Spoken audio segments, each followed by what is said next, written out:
Life is a cycle of gain and loss. Live with optimism and let go of worldly attachments. Life in its essence is a constant flow where all phenomena operate under the law of impermanence. Everything we perceive, our body, emotions, circumstances, fame, and possessions, exists within the cycle of formation, existence, decay, and dissolution. That is, whatever is born will eventually perish, whatever is gathered will one day disperse, and whatever is gained will ultimately be lost. If one spends their life chasing such fleeting illusions without recognizing their impermanent nature, the result will only be sorrow and suffering. The world is impermanent. Existence is full of suffering. All dharmas are without substance, and both self and things do not truly exist. Gain and loss are nothing more than natural expressions of dependent origination and karmic force. What you hold in your hands today may slip away without a trace tomorrow. Those whom you love dearly may one day become distant memories. And yet, sometimes amidst despair, new opportunities or blessings unexpectedly appear. Thus, the wise are those who see gain and loss as waves drifting across the surface of the ocean called life, not as truths to cling to, nor realities to fear. When one contemplates deeply, they will realize that no gain lasts forever, and no loss is truly final. What truly matters is not whether we possess or lack something, but whether our mind is rooted in the present. Those who live with mindfulness and wisdom will find each moment whole and complete. The ordinary mind, however, chases after gains and mourns losses, spending a lifetime trapped in anxiety, delusion, and regret. We often tether our identity to external things, money, status, appearance, reputation, but these are mere reflections, like the moon shimmering on water. Present today, gone tomorrow. Today's prestige may be tomorrow's dust. The beauty of youth fades like a morning flower, blooming briefly, then wilting by dusk. The wealth accumulated over a lifetime cannot follow us when we draw our final breath. The Buddha reminds us, wealth is not truly ours. This body is not truly ours. Fame is not truly ours. Only karma belongs to us. Karma follows us like a shadow. So then, what use is clinging? Holding tightly to illusion cannot make it real. It is our attachment to the ideas of I and mine that gives rise to suffering. When we mistake worldly gain and status as life's ultimate goals, our minds are swept into an endless cycle of gain and loss, success and failure.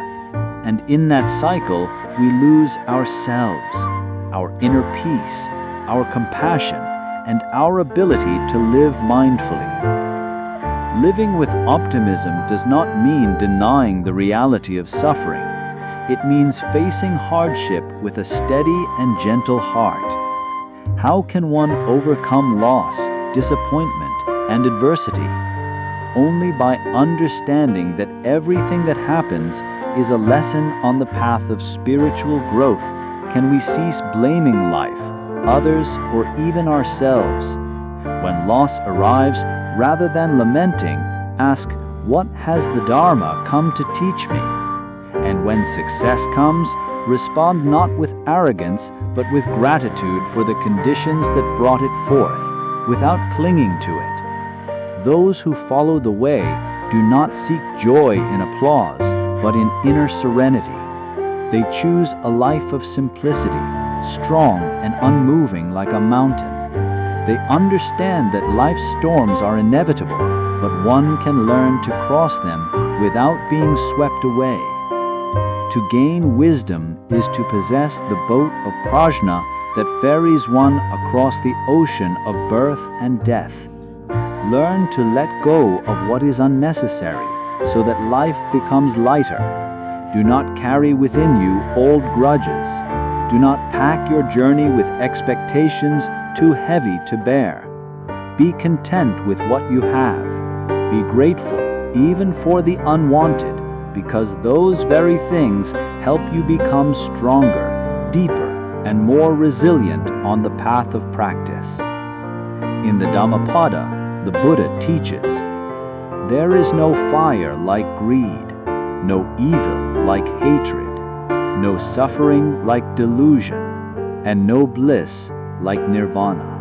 Letting go of greed, hatred, and delusion is the path to true joy. To live with optimism is a sign that one is walking the right path.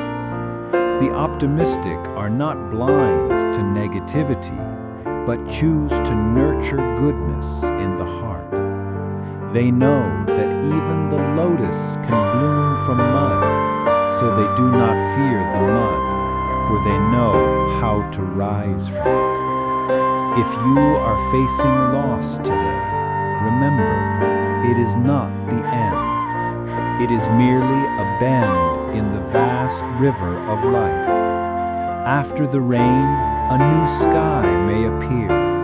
Behind pain lies the chance to rediscover who you are. Optimism is the pair of wings that lift you out of despair. Wisdom is the lamp that lights your path through the darkness of ignorance.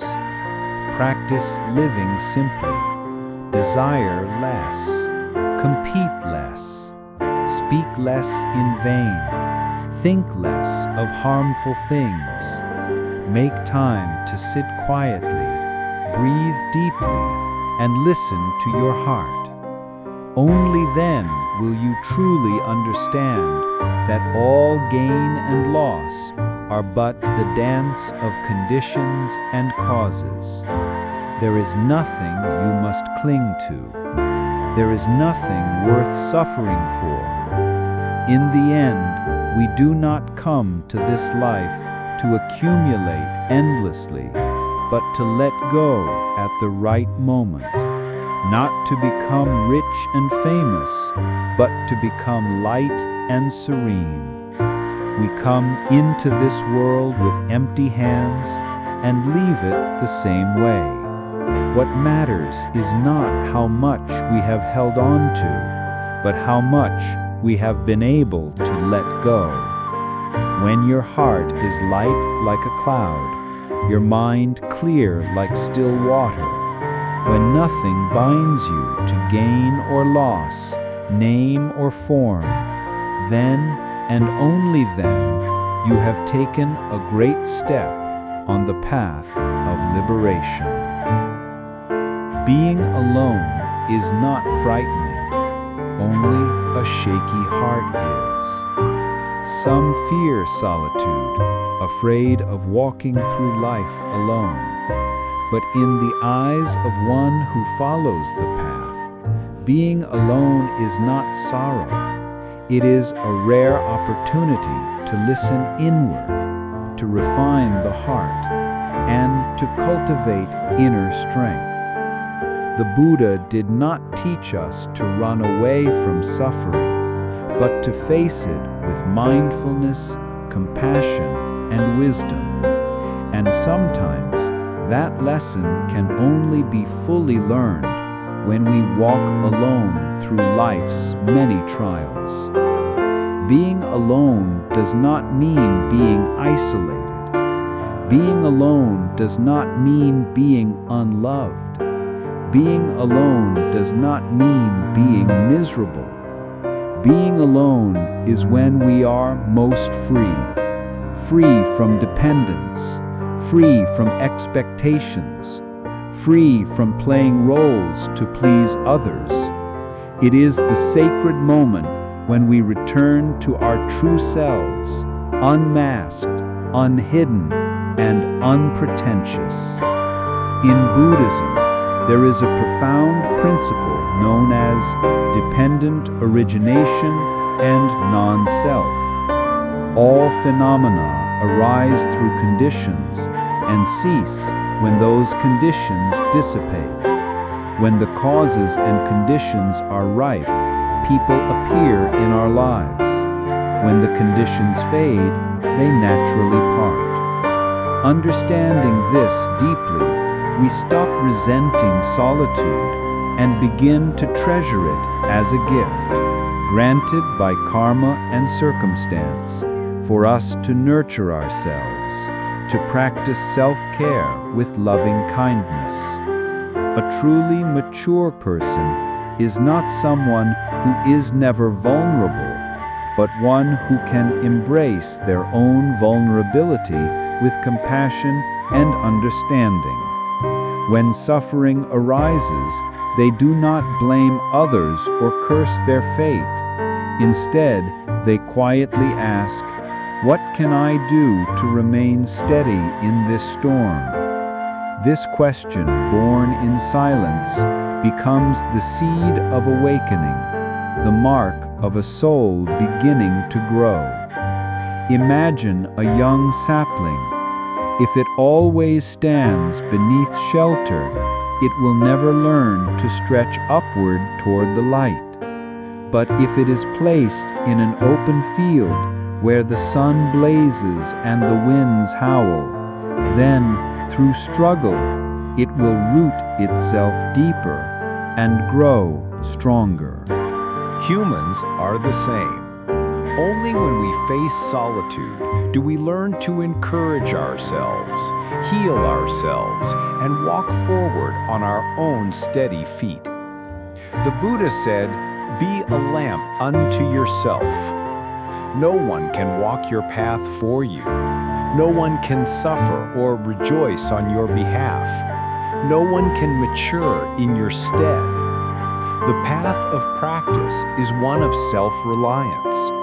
Whether or not you are accompanied by good spiritual friends, ultimately, it is still you who must let go, reflect deeply, and cultivate your mind each day. To be steady while alone, you must first learn to regulate your emotions. Do not let your mind be like a wild horse, rearing, whinnying, and running astray at the slightest disturbance. Train yourself to watch emotions like passing clouds. Sadness, anger, anxiety, they come and go, but none of them stay forever. The wise observe emotions without being carried away by them. They may feel anger, but do not let it rule. They may feel sorrow, but do not let it drown them. They may feel joy, but do not become attached to it. Whenever storms arise in the heart, return to the breath. Inhale, know you are sad. Exhale, smile to the sadness. Even this small gesture reconnects you with yourself and helps you step out of the whirlpool of negative emotion. Like a sailor in the open sea, if he holds the rudder firm, he can steer even through the roughest waves. In addition, you must build independence, not just materially, but spiritually. Learn to take ownership of your life, from your daily meals and sleep to your short-term plans and long-term aspirations. Independence does not mean closing yourself off from the world, but rather it means not depending on anyone else to feel your own worth. When you truly know who you are, you do not need anyone else to confirm it. One who has inner strength stands like a mountain in a storm, calm like a lake under the wind. They are not easily swayed by praise or blame, not entangled in victory or loss, not shaken by the shifting tides of life. They can live amid a world full of noise and slander and still keep a pure realm within. They do not need someone else to complete them because they are already deeply connected to themselves. In the 42 Chapters Sutra, the Buddha said, "The one who keeps their mind as steady as the earth, whether praised or reviled, remains unmoved, just like the earth receives all, pure and impure, in silence." To be alone is no longer frightening when you can face yourself in silence, live in harmony with your heart, and nurture noble qualities from within. To be alone is when your mind is most open, free from outside influence. You can choose a way of life that is kind, wise, and true. And if one day you find yourself walking a long, quiet road, no one waiting, no one walking beside you, do not be afraid. Look up to the sky. Look down to the earth. Breathe deeply and softly whisper to yourself, "I still have myself. I still have the Dharma. I still have light within my heart." That alone is enough for you to walk all the way to the end of your karmic journey. Work as practice. Finding meaning in the effort. Life is a long journey, and on that path, work is an inseparable part. Every person born into this world carries on their shoulders a set of responsibilities toward family, society, and most importantly, toward themselves. There are days when work is so exhausting that it drains both body and mind. There are moments when it seems we no longer have the strength to take another step. But if we change our perspective, we will see, hidden within that very toil, are seeds of joy and awakening. The Buddha taught, "Whatever you do it with mindfulness and compassion." When we work not just to make a living, but to develop virtue, to strengthen our will, and to cultivate inner resilience, then work ceases to be a burden and becomes a practice in itself. In the light of the Dharma, every action can become a spiritual training if done with mindfulness. Whether carrying water, sweeping the floor, cooking, teaching, gardening, or running a business, if we are fully present, free from grasping, anger, and attachment to outcomes, then the work itself becomes a process of transformation. We don't need to enter a monastery or sit under a Bodhi tree to practice. Even amidst the ordinary tasks of daily life, we can cultivate our path if we return to our breath and act with a heart full of kindness. Of course, it's not always easy to stay joyful while working. There will be days when work is overwhelming. There will be times of friction with others, stressful environments, harsh words, and pressure that seems unbearable. Such suffering is hard to avoid, but don't let it dominate you.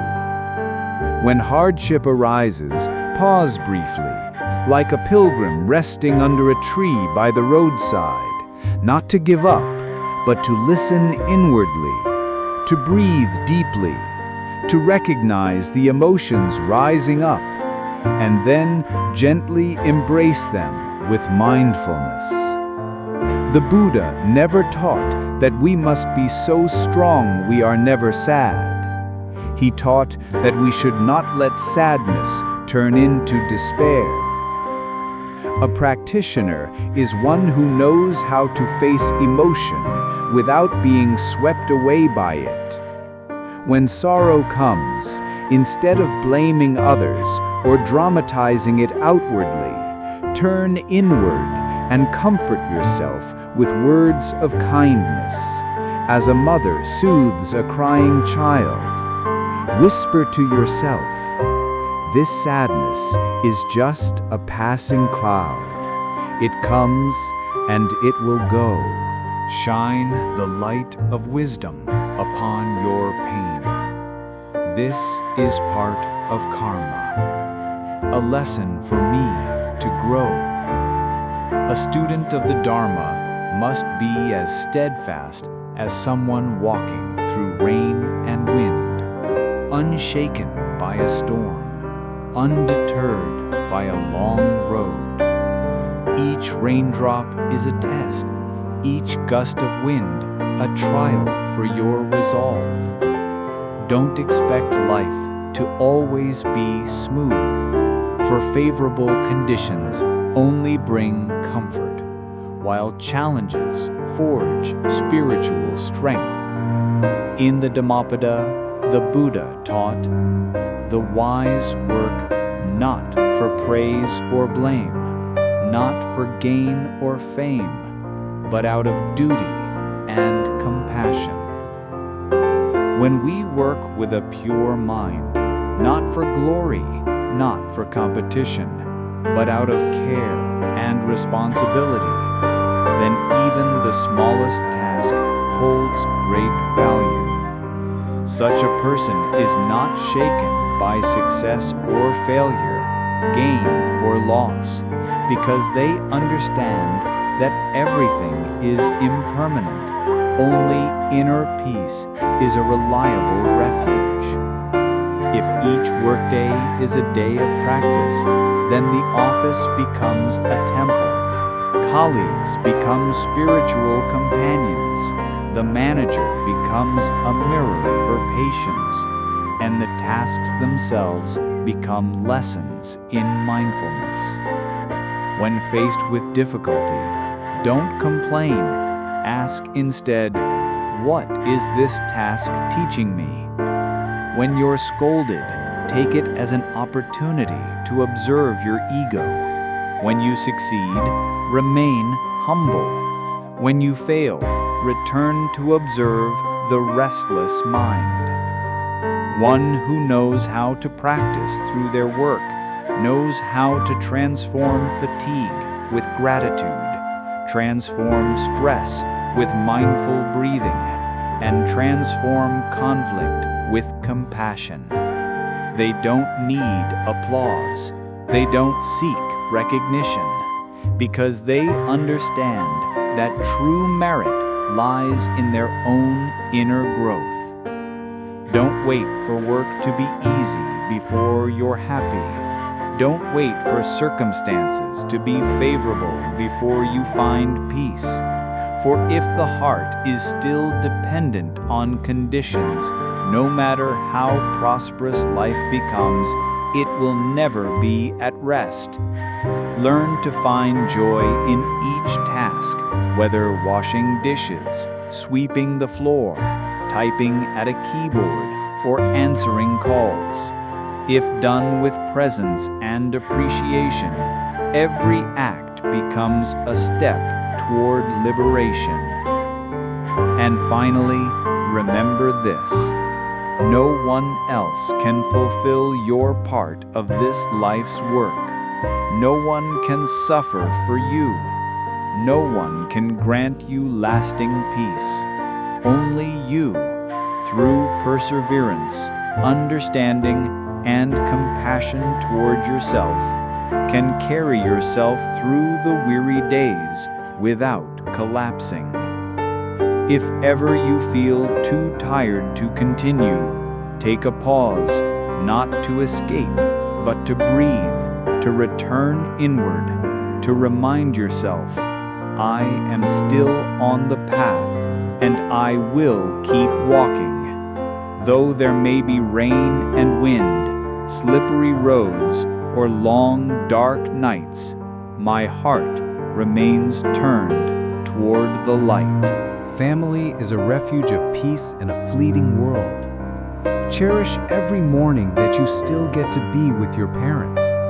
Each morning, upon waking, pause for a few moments before rushing into the whirl of responsibilities and thoughts. Listen to the birds chirping outside the window. Feel the gentle light of dawn streaming through the cracks of the door, and observe the rhythm of your breath flowing in and out of your chest. That is not just the beginning of a day, it is a sacred gift of life itself. And if in that morning you can still hear your mother cooking in the kitchen, see your father making tea in the front yard, then that is nothing less than a miraculous blessing granted by life.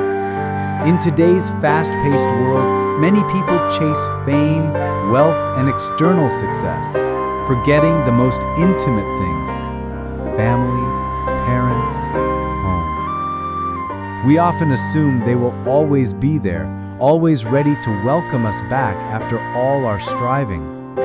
But impermanence gives no warning. One day when we look back, we may find that those who once shared our early mornings now live only in memory. The Buddha taught, filial piety toward one's parents is the highest virtue, for parents are not just those who gave us life, but the very first spiritual guides in our journey. They teach us to love, to be patient, to share, to care for others. These are essential qualities for anyone walking the path of practice.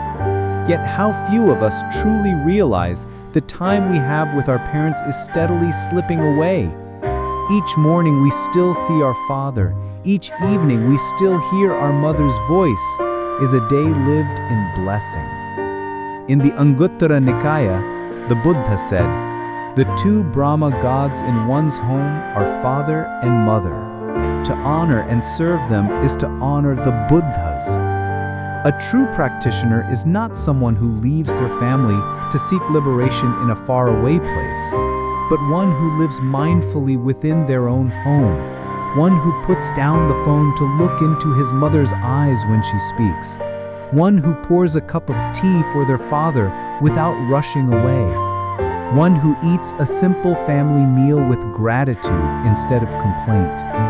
These small acts are the deepest expressions of filial devotion. There are those who sacrifice time with their parents for the sake of ambition. That is not wrong, but never forget the boundary of what is worth exchanging. Careers can be restarted. Money lost can be earned again. But once our father's hair turns gray, once our mother's back bends with age, once family dinners become fewer and farther between, even if we wish to return, the opportunity may be gone. Time is the most impermanent thing in this world.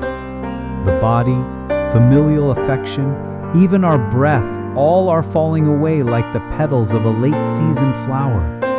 Without mindfulness, we let what is most precious pass us by in forgetfulness. Until one day, we find ourselves holding nothing but faded photos, distant echoes of voices, and embraces that can no longer be felt. The practitioner must reflect deeply. Who am I living with? Have I loved them properly? Don't wait for funerals to cry, to feel regret, to wish you had come home sooner. When your parents are still alive, offer your filial love through action, through your full presence, through a gentle gaze, through unhurried mornings together. A family does not need to be perfect. It only needs genuine love. Even if your parents sometimes schooled you, even if there are generational differences in thought, behind it all is a heart that loves without condition. Parents do not need us to be famous. They do not require wealth or titles. All they truly desire is that we live honorably and that we dedicate a part of our lives to returning to them. In the Sigalovada Sutta, the Buddha taught that a child must care for their parents in 4 ways. Provide for their material needs. Care for them with tenderness when they are ill. Do good deeds so they can be at peace and proud. Guide them toward wholesome paths if they remain lost in ignorance. No one can keep their parents beside them forever, but if we live each day with filial reverence, then even when our parents are gone, that love remains a sacred blessing in our heart. There are those who only realize the void after their mother is gone, when the silence of the kitchen in the morning becomes unbearable. There are those who only understand a father's protection when he is no longer present, like a sky without a mountain to shield it. Don't let yourself live with late regrets. Cherish every morning you can still sit with your father, share breakfast with your mother, listen to simple everyday stories and gentle reminders filled with love. And if you can, kneel often, put your palms together, and say thank you, not just with words, but through your changed behavior, your mindful presence, and your devoted actions. If you live far away, call often. Send a photo, a message, a small gift, so they know that you still remember, still care, still are their precious child in their eyes. Don't let physical distance become emotional distance. The greatest success in life is not becoming famous or wealthy. It is this: when you look back, you see that you have lived deeply and fully with the people you love, especially your parents, while they were still present in this world. In this impermanent world, success and failure are two sides of the same hand. In this fleeting existence, success and failure always walk side by side, like two faces of the same hand. Genuine love and well-earned recognition only come to those who live with compassion and sincere effort. In contrast, those who lack integrity and are prone to betrayal will rarely change, especially if we keep placing our trust in the wrong people. Understanding this, we begin to look deeply into the law of karma and realize that nothing happens by accident. Every success and failure, every happiness and suffering is shaped by causes, conditions, and karmic force. As the Buddha taught, both success and failure arise from the complex web of seeds we have sown in the past and continue to nourish today. Looking deeply into the workings of karma, we see that every result is shaped by our past actions. What we have planted will eventually ripen.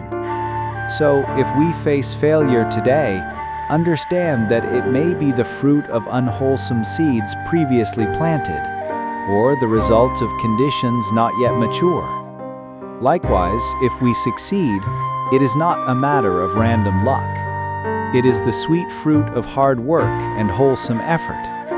Those who truly grasp the law of karma will stop blaming circumstances and instead focus on planting good seeds and creating right conditions, cultivating seeds of success and well-being, and reducing seeds of failure and suffering in this life. The law of karma also governs relationships. Betrayal or deceit from another is not without cause. Those unwholesome actions will inevitably lead to karmic consequences. Buddhist teachings warn that one who is unfaithful or deceitful will undoubtedly face serious repercussions, sometimes even in this life, through illness, loss of wealth, or personal collapse. And if such karmic debts are not resolved, they will continue into future lives, where one must endure suffering in lower realms. In other words, those who sow the wind shall reap the storm. One who causes pain for others will ultimately receive pain in return. No one escapes the just law of karma. As for us, If we persist in entrusting our hearts to those who have repeatedly deceived us, our own delusion becomes a condition for future harm. Repeated emotional failures often arise from our lack of discernment, the inability to see someone's true nature. This is itself a lesson, inviting us to awaken and reassess where we place our trust. Indeed, wisdom and mindfulness are the twin torches that help us place our trust wisely and recognize true value beyond flattering words or superficial glamour. One who lives in awareness will not be easily swayed by fleeting fame or hollow praise. The Buddha warned that when interacting with those of low character, they may speak sweet words, but their intent is to exploit. Even if you associate with them, you must not place trust. Thanks to mindfulness, we can see things clearly, not letting ourselves be enchanted by shiny appearances. Wisdom allows us to distinguish between truth and illusion, to discern the genuine from the manipulative. The scriptures advise, "The wise revere the virtuous and avoid the wicked." By doing so, we avoid placing our trust in the wrong people and suffering needlessly. Moreover, those with true wisdom understand that worldly success is impermanent. Wealth and fame are like mirages, here today, gone tomorrow. If we chase after such fleeting things, people with bad intentions can easily manipulate us with false promises and temporary allure. But when we live with authenticity, loving kindness, and mindfulness, we come to see that true happiness doesn't come from applause or status. It comes from inner peace and unconditional love. In that state, love and respect from others will naturally arrive, just as the fragrance of a blooming flower spreads far and wide without effort. As the Dharmapada says, the scent of flowers does not travel against the wind, but the fragrance of virtue spreads in all directions. Indeed, the more our virtue and sincerity radiate, the more love and honor will follow, without chasing or demanding. Ultimately, the key to healing from the harm caused by others lies in practicing letting go and cultivating compassion. When facing betrayal or deceit, remind yourself to maintain a heart free from hatred. Anger is like fire consuming our own chest. Clinging to resentment is like drinking poison and expecting the other to die. The first to suffer is ourselves. The wise understand. Even when angry at someone, do not harm them. Let not anger cause you to do wrong. The Buddha taught that hatred cannot end hatred. Only love and forgiveness can bring peace. Hatred does not cease by hatred, but by love alone. This is the eternal law. Therefore, rather than seeking revenge or harboring bitterness, let us let go, release the burden of suffering through the power of compassion and forgiveness. Compassion here does not mean weakness or letting others take advantage. It means compassion for ourselves, not letting toxic emotions poison our own hearts any further. When the mind is free from hatred, we gain clarity to choose a wiser path. Sometimes that path is to withdraw, to protect ourselves from further harm. In disputes and conflict, continuing to fight only causes more damage. It is better to let go of the desire to win or lose, to step back and preserve our well-being. As the proverb says, "As long as you are still in the mountains, do not fear having no firewood." That is, if you can let go at the right time, you still preserve your ability to begin again. Such retreat is not failure, it is wisdom. Compassion not only saves others, it protects us. When we let others pass, it may seem like defeat, but in reality, we are shielding our body and mind from deeper wounds. This is especially true in matters of love. If you have given much love and received only betrayal, don't keep clinging in hopelessness. Waiting for someone who consistently hurts you is like climbing a tree to catch fish, completely in vain. Instead, let go of a relationship whose karmic bond has faded. View heartbreak as a valuable lesson that helps you grow in wisdom and self-respect. You walk away not because you've lost, but because you understand that compassion for others must be paired with compassion for yourself. To honor your own soul is to know when to step back from harm.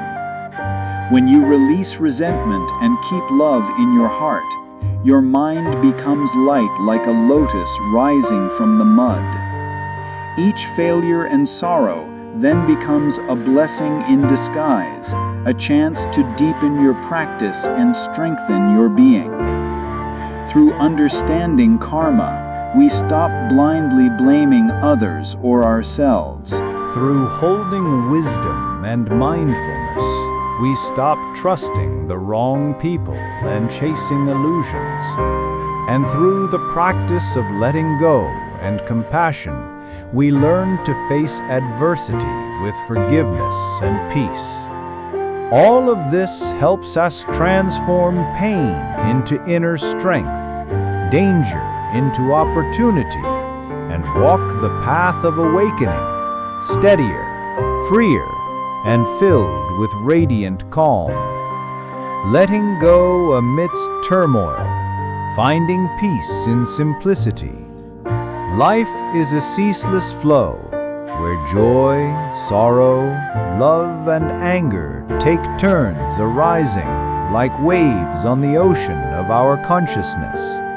Some days the heart feels like the dawn, light and serene as drifting clouds. But there are also days darkened by storms of pain, resentment, disappointment, and fatigue. This is the very nature of life, impermanent and incomplete. In the Four Noble Truths, the Buddha affirmed, life is suffering, dukkha. This doesn't mean that life is always filled with pain, but rather we suffer because we do not know how to receive life's changes with wisdom and compassion. We suffer not because of what happens outside, but because of how our mind reacts to those events. When happy, we become attached. When sad, we torment ourselves. When betrayed, we hold on to hatred. When loved, we cling tightly and fear loss. Because we fail to see the impermanent nature of all things, we unknowingly plunge into a cycle of afflictions. In this life, nothing can be held on to forever. Some people enter our lives unexpectedly and leave without a word. Some whom we thought would stay forever were only passing encounters. Even the deepest bonds of love and friendship may fade with time. The Buddha taught, all phenomena arise through causes and conditions. When causes are sufficient, things come together. When conditions fall apart, they dissolve. Nothing is truly random, and nothing lasts forever. So let us not cling. Let us not force. When conditions are present, cherish the moment as you would a flower blooming in spring. When the time has passed, let go as gently as an autumn leaf falling from its branch.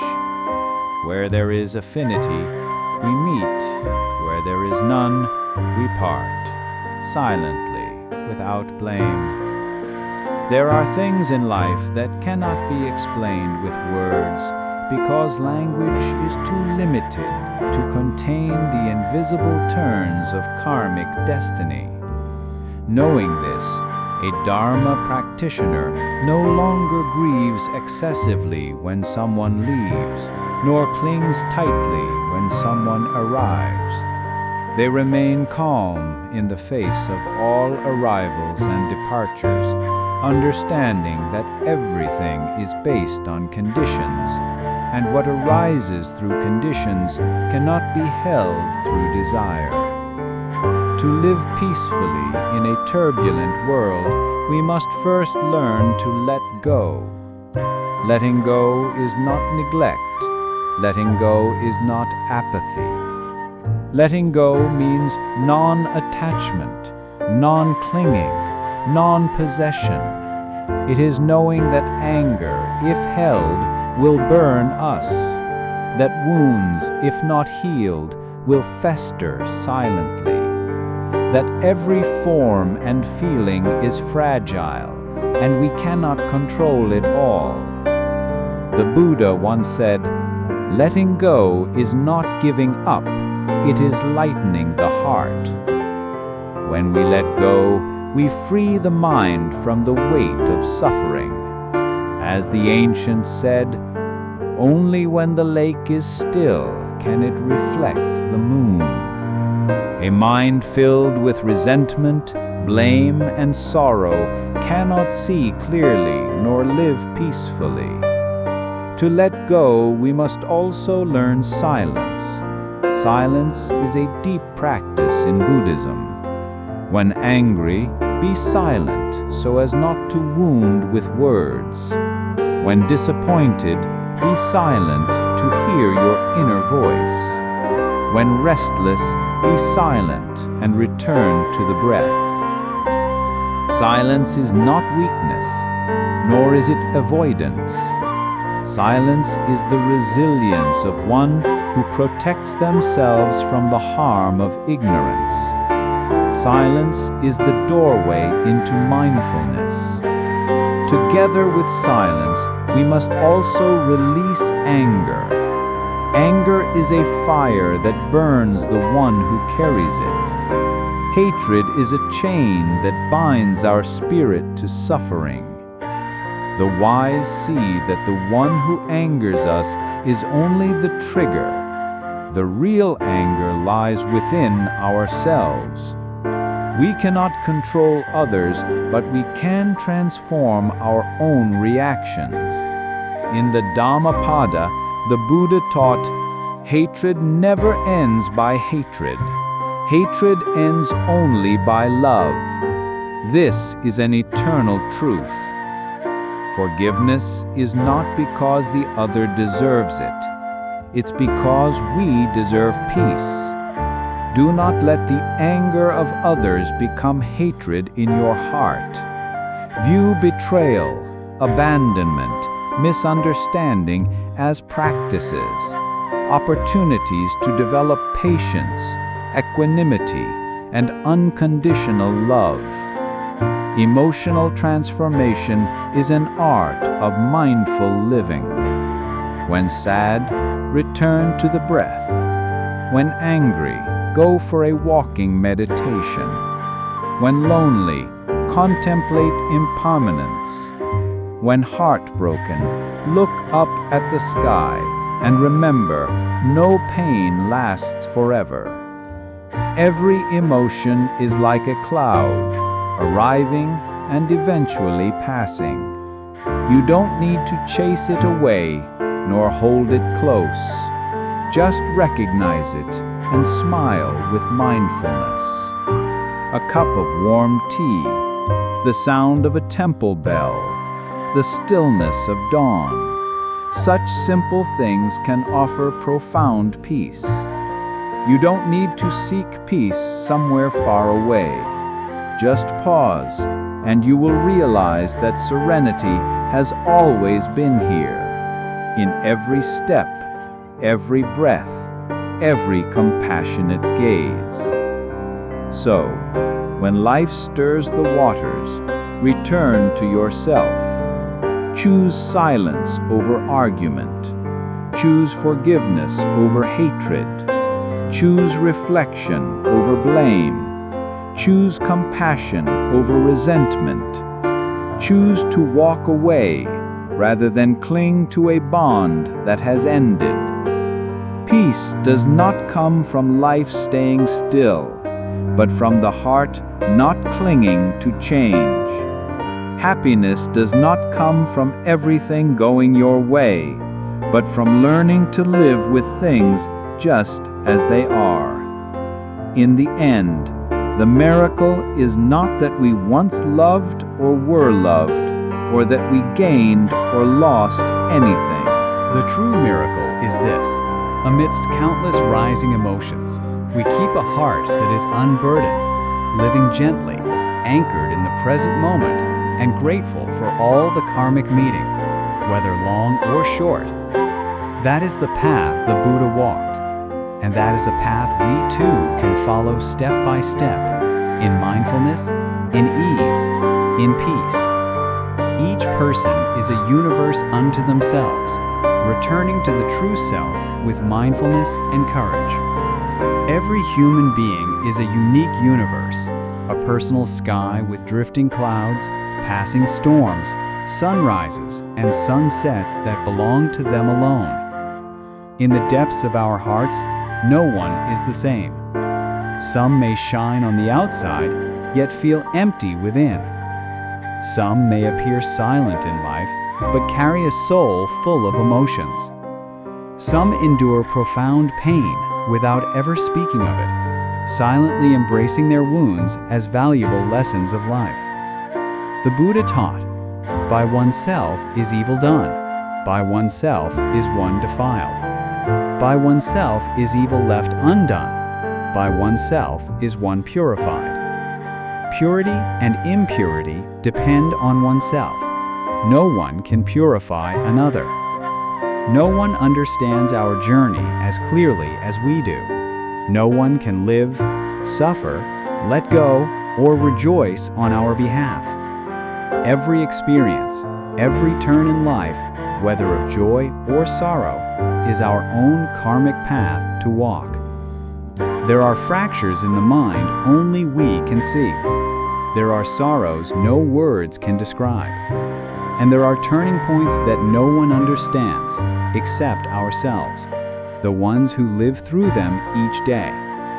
In such a journey, the most important thing is not to appear strong by worldly standards, but to dare to live truthfully with oneself. To have the courage to ask, for whom am I living? Is this path aligned with my deepest intention? Am I chasing illusions or living an authentic life? In a noisy world, people are easily swept away by appearances, by praise and blame, by status and validation, forgetting their own essence. But the spiritual practitioner is one who knows to pause and reflect inwardly, to realign their direction, and return to the breath with mindfulness so they can see clearly who they truly are. The Buddha never asked us to become someone else. He taught us to return to ourselves, but to a self that is awake, free from greed, anger, and delusion. When we live truthfully, we stop performing, stop seeking to please, stop straining to become a perfect version of ourselves. Only then does the heart find rest. Only then does peace arise. However, to live truthfully requires courage. The courage to face fears, emptiness, and past wounds we once avoided. And sometimes, the greatest lesson is letting go. Letting go of outdated expectations, of relationships no longer rooted in virtue, and even of our former selves. Letting go is not failure. It is not giving up. It is wisdom. The wise do not cling to what is already decaying. They do not hold on to things that bring only suffering. They do not continue on the wrong path out of pride or appearances.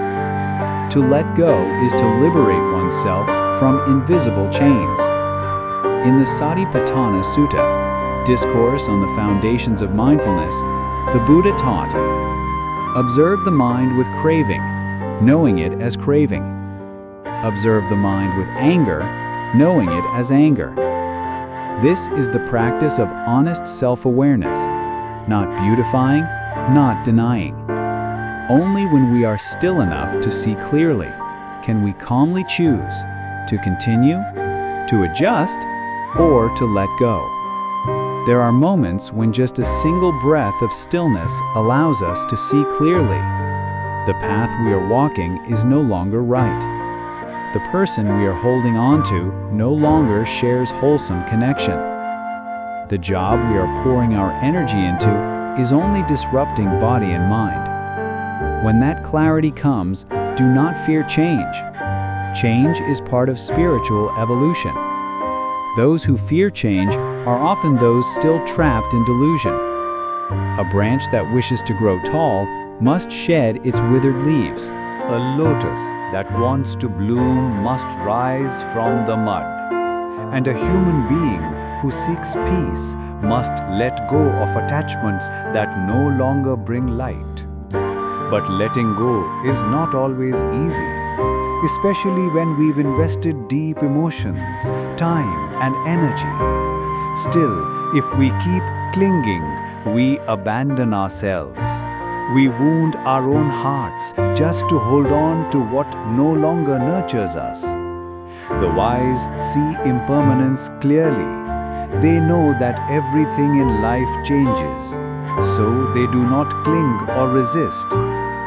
They live lightly, not because they love less, but because they love with mindful awareness, not to fall into shared suffering.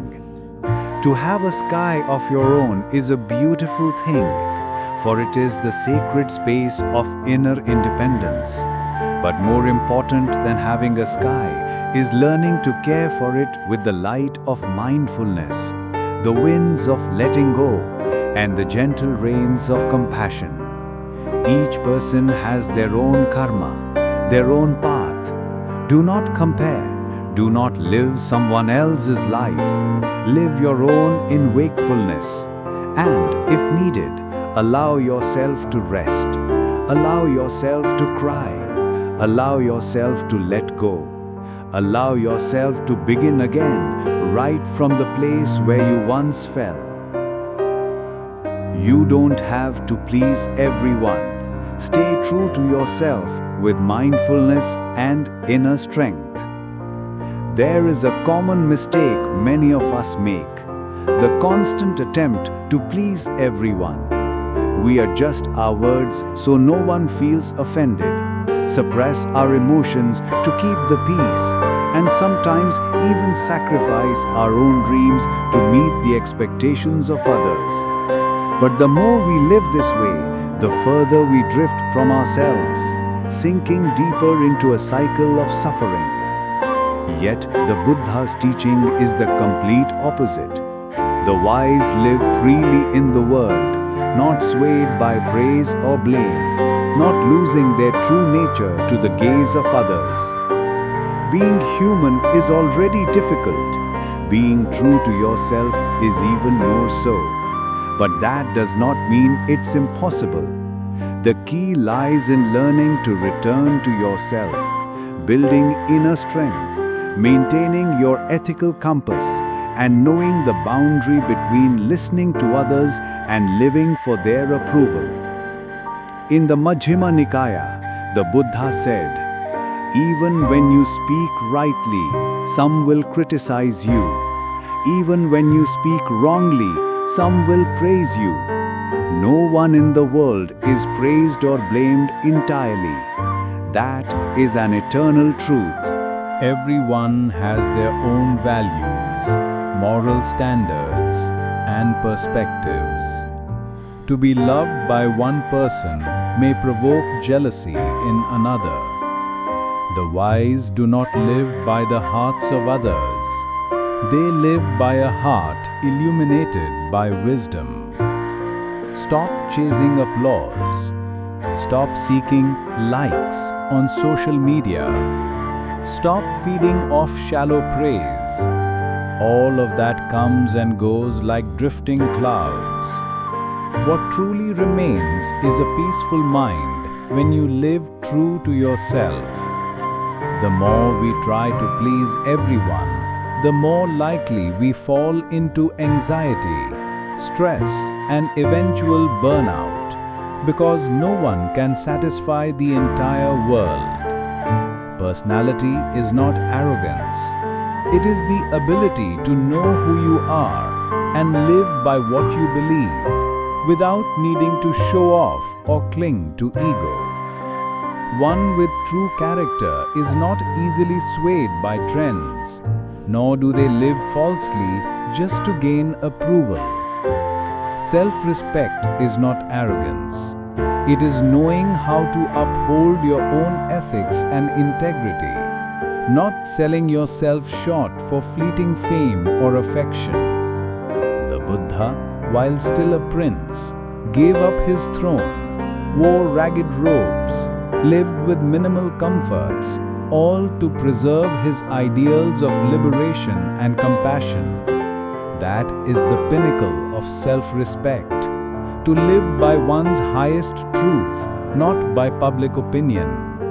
Inner strength is the foundation of a stable life. Those with inner strength don't need external conditions to be happy. They dwell in themselves, not swayed by gain or loss, success or failure. They know fame is like a shadow on water. Love can shift, but virtue and inner peace are lasting roots. The strong are not easily shaken by harsh words or misunderstandings. They listen, but do not blindly believe. They respond with compassion, even to those who hurt them, but they do not allow harm to repeat. Because forgiveness does not mean compromising your values, and gentleness does not mean weakness. Those who live by principle do not lose themselves at life's crossroads. They may walk slowly, but every step is steady. They are not lured by shortcuts or clouded by unethical gains. In Buddhism, principles are upheld through precepts, not as restrictions, but as protections for one's integrity and clarity of mind. A person who keeps the precepts is one who knows where to stop, who does not cross ethical boundaries to harm themselves or others. Live by the principles of kindness, truth, gratitude, and diligence. You don't need to be perfect. You only need to be honest with what you believe is right, and never betray the goodness in your own heart. In life, we do not walk alone. There are those who help us silently through dark times. There are those who say one timely sentence, just enough to keep us from falling. There are hands that reach out when we are at the edge. One who practices the Dharma always carries a heart of gratitude, not needing grand gestures in return, but living in a way worthy of the love and support received. The Buddha once said, "A person who honors their parents and is grateful to those who helped them is truly a noble being." Gratitude is not just words, it is action, knowing when to yield, knowing to return and help when someone is in need, knowing to protect the dignity of those who once sheltered us. Gratitude is the glue of meaningful relationships, the most beautiful flower of virtue in the heart of a practitioner. And finally, remember, life is not a performance. It is a journey inward toward truth. The eyes of others are fleeting, but the light of wisdom within is what illuminates the path ahead. There are those who love us today and criticize us tomorrow. Those who cheer our success and mock our failure. But all of that is just noise outside the window. The wise do not open the heart's window to every wind of judgment. They choose carefully, remain mindful, and live with serenity, like clouds drifting freely across the open sky. The Buddha taught, the one who is praised or criticized by the world is like a flag flapping in the wind. But the true practitioner is like a rock, unshaken by the storm. Living authentically is not easy, but living falsely is what truly wears out the heart. Each day return and ask yourself, am I living true to what I believe in? If yes, keep going, even if no one applauds.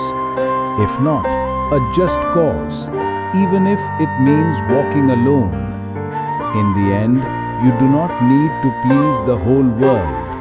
You only need not to lose yourself. That, above all, is the greatest success. To live fully is to live with awareness, compassion, and purpose. A life lived only for oneself, no matter how long, will still feel empty.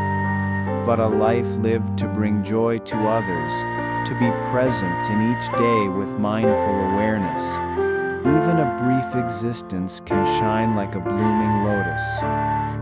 The Buddha once taught, a person who lives 100 years without seeing the Dharma, without a kind heart, is not as worthy as one who lives a single day but sees the Dharma and lives with mindfulness and compassion. To live fully does not mean achieving greatness in the eyes of the world.